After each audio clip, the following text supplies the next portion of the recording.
저는 특검이 구형한 것과 같은 15년 같은 중형은 나오기 어려울 것을 봅니다. 그보다는 낮게 나올 그렇게 거다. 예상하는 객관적인 이유가 있습니다. 왜냐하면은 네. 특검이 지금 정치자금법 위반 부분을 빼고 주가 조작과 알선수재만 가지고 징역 11년을 구형을 했는데요. 네. 그 전제는 주가 조작, 즉 자본시장법 위반 혐의에서 주가 조작의 이득액이 8억 1천만 원으로 특정이 된다는 걸 전제로 합니다. 그런데 김건희 씨의 도이치모터스 주가 조작 의혹은 관련된 공범들이 모두 재판을 받아서 대법원까지 판결이 확정이 됐습니다. 네. 그 공범들 중에서 법원에서 이득액이 특정된다고 판단받은 사람이 아무도 없어요. 도이치모터스 주가 조작의 경우에도 8억이라는 금액이 특정이 되지 않을 수 있다고 말씀을 하셨지만 기존 사건과 이 사건은 별개의 사건으로 관리가 될 것이고요. 네. 이번 사건에서 특검이 충분히 이 혐의를 입증을 했다고 한다면 저는 8억 원의 그런 부당이득금도 인정이 될 가능성이 있지 않을까 싶습니다. 그렇다고 한다면 앞서 말씀하셨던 그런 양형의 부분은 달리 생각할 부분이 있는 것이고요. 무상 여론조사의 경우에도 대통령 선거와 관련된 조사입니다. 결과적으로 이를 통해서 현역 국회의원을 부당하게 공천한 그런 여지도 있는 부분도 있죠. 그렇다고 한다면 과연 이것이 일반적인 양형 기준에 따라서 판단할 부분인가라는 생각도 할 수가 있습니다. 그렇기 때문에 저는 V제로 김건희 오늘 1심 선고일입니다. 도이치, 샤넬백, 명태균 관련한 이런 혐의들 처음으로 법적 판단을 받게 된다라는 거죠. 오늘 오후 2시 10분입니다. 일명 제목에 나온 것처럼 V제로라고 불리던 김건희 여사에 대한 오늘 1심 선고가 있을 예정인데 법원에서 어떻게 보면 일반인이죠. 일반인에 대해서 생중계를 처음으로 허용을 했습니다. 2시 10분이 되면 저희 MBN도 특보를 통해서 생중계 소식을 바로 또 전해드리도록 할 텐데 지금 이 동아일보는 V제로라고 했는데 김건희 여사는 자신을 이렇게 얘기를 했죠. 들어보실까요? 국민 여러분께 저같이 아무것도 아닌 사람에게 심려를 끼쳐서 진심으로 죄송합니다. 수사 잘 받고 나오겠습니다. 국민에게 더 하실 말씀 항상 죄송합니다. 서희건설 회장이 목걸이 전달했다는 자소서 냈는데 어떤 입장이세요? 속기사 주장에 대해서 어떤 입장이신가요? 혐의 3가지 여전히 모두 부인하신 입장이십니까? 가방 시계 안 받았다는 입장이신가요? 국민들에게 하실 말씀 없으십니까? 국민의 알 권리 등 종합해서 금일 법정 촬영 신청에 대해서 다음과 같이 요구한 촬영 기기의 종류 및 개수와 협의해서 지정된 장소에서 촬영하셔야 됩니다. 네, 아무것도 아닌 사람이라고 얘기를 했었죠. 이 아무것도 아닌 사람, 검찰은 징역 15년을 구형을 했습니다. 징역 15년에 벌금 20억, 추징금 9억 4천여만 원을 구형을 했는데 볼까요? 지금 현재 오늘 나오는 1심에서 혐의는 총 3개입니다. 크게 통일교 금품수수 관련해서 징역 11년, 이 금품수수와 도이치모터스 주가 조작 같이 해서 징역 11년, 벌금 20억, 추징금 8억 1,144만 원. 그리고 이 명태균 관련 건이 바로 이거죠. 무상 여론조사 관련해서 징역 4년, 추징금 1억 3,720만 원. 합하니까 징역 15년에 벌금 20억, 그리고 추징금 9억 4,800여만 원이 이 구형이 됐죠. 구형은 재판부에 검찰이 이렇게 주세요, 선고를 내려 주세요라고 얘기를 한 건데 오늘 이제 재판부의 판단이 나옵니다. 근데 김 여사 쪽은 이렇게 얘기를 하고 있어요. 이 관련해서 내가 샤넬 가방은 받았지만 청탁은 없었어요. 대가성은 없습니다. 그래프 목걸이는 받지도 않았어요. 라고 얘기를 하고 도이치모터스 주가 조작 관련해선 저변 부인하고 시세 조정 난 이건 모릅니다. 모르는 일이에요. 라고 얘기를 하고 있고 여론조사, 무상 여론조사 관련해선 명태균이 영업용으로 해서 그냥 너도 나도 다 뿌린 겁니다. 내가 의뢰를 하거나 목적이 내가 줘 라고 얘기를 한 게 아니다. 라고 얘기를 하고 있습니다. 하지만 검찰은 아닌 것 같은데 라고 이제 징역 15년을 얘기를 했다라는 건데 송영훈 변호사님. 아무것도 아닌 사람은 오늘 몇 년형을 선고받을 거라고 보십니까? 뭐 오후 2시 10분이면 결론이 나올 것이기 때문에 네. 제가 어떤 숫자를 예상하는지가 뭐 그렇게 중요하겠습니까만은 저는 특검이 구형한 것과 같은 15년 같은 중형은 나오기 어려울 것을 봅니다. 그보다는 낮게 나올 그렇게 거다. 예상하는 객관적인 이유가 있습니다. 왜냐하면은 네.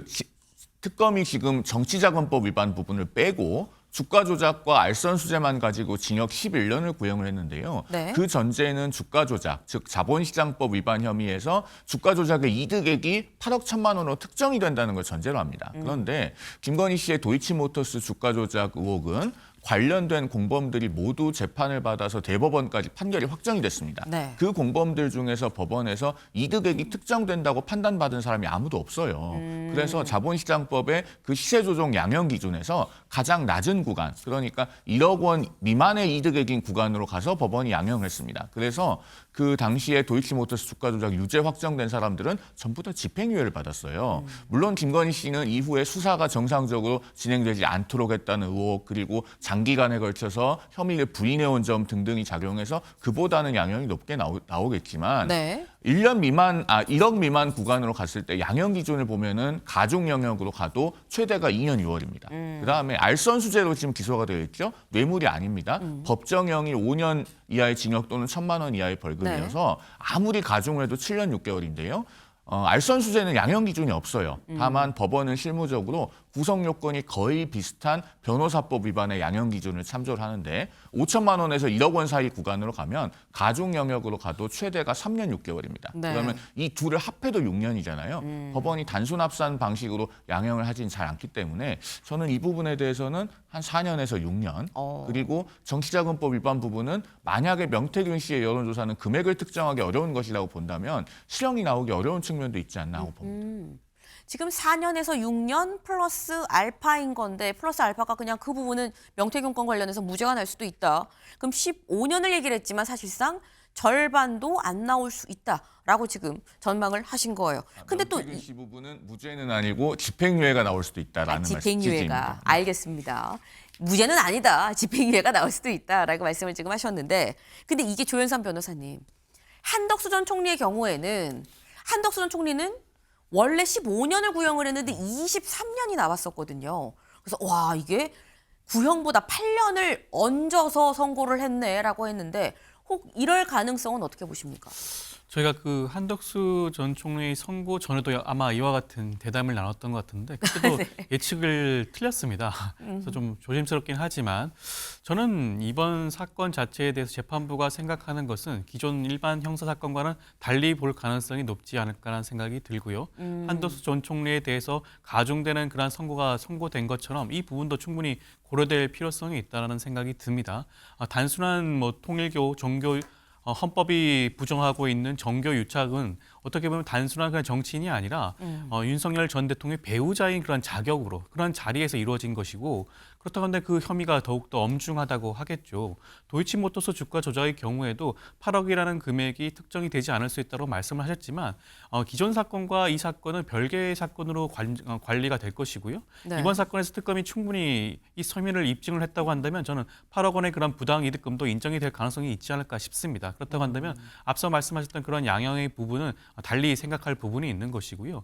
무상 여론조사의 경우에도 대통령 선거와 관련된 조사입니다. 결과적으로 이를 통해서 현역 국회의원을 부당하게 공천한 그런 여지도 있는 부분도 있죠. 그렇다고 한다면 과연 이것이 일반적인 양형 기준에 따라서 판단할 부분인가라는 생각도 할 수가 있습니다. 그렇기 때문에 저는 적어도 검찰의 구형량에 부합할 정도의 그런 선고가 날 가능성이 더욱더 있지 않을까 싶습니다. 이걸 그냥 일반적인 다른 여타 같은 혐의의 다른 사건이랑 보면 안 된다. 한덕수 전 총리도 사안이 그만큼 중대했기 때문에 8년이나 얹어서 더 많이 나왔던 거 아니겠느냐. 이번에도 그럴 가능성이 좀 있다라고 좀 말씀을 하셨어요. 네. 근데 일단 김건희 여사에 대해서 무죄 얘기는 사실 무죄 전망은 거의 많지 않죠. 그러다 보니까 중앙일보 8면 같이 볼까요? 중앙 8면 요거 그래픽 말고 기사 보겠습니다. 기사. 김건희 오늘 첫 선고 실형된 전 대통령 부부 첫 동반 유죄다. 대통령 부부가 전직이더라도 전직 대통령 부부가 같이 유죄를 받는 건 이건 처음이지 않겠느냐라는 건데 사실 이게 윤경호 위원님 아직 윤석열 전 대통령은 다음 달 19일이죠. 그리고 오늘 김건희 여사가 나오는데 일단 그냥 약간 당연한 듯이 만약에 나오면 둘 다 유죄야라고 뽑긴 뽑았어요. 어떻게 보십니까?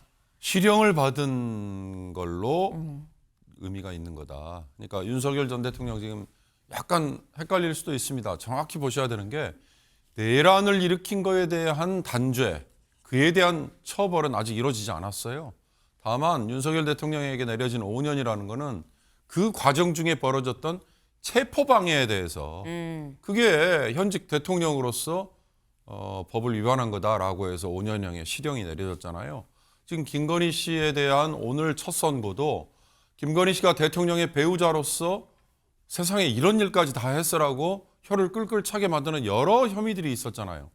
심지어 특검에서는 16가지를 수사를 해야 된다고 그랬잖아요. 그중에 단 3가지만 지금 기소를 했고 그 3가지에 대한 오늘 선고만 나오는 거예요. 여기에 대해서조차도 실형이 떨어진다면 네. 저런 의미가 있다는 거죠. 그러니까 착각을 하시면 안 되는 게 아니 김건희 그렇게 요란하더니 겨우 이 3가지 가지고 지금 뭐 벌 주려고 하는 거야? 이거는 아니고 앞으로도 계속해서 예를 들어서 인사 개입과 공천 개입 또는 뭐 양평 고속도로에 대한 노선 변경에 따른 뭐 이익을 취득하려고 했던 것들 등등등등도 앞으로 남아 있다는 건데 오늘 이 기소된 이걸로 만약에 실형이 내려진다면 그런다면 정말 우리 역사에 부끄러워해야 되는 현직 전직 대통령 부부가 동시에 저렇게 유죄를 받는 거다 그런 의미로 봐야죠.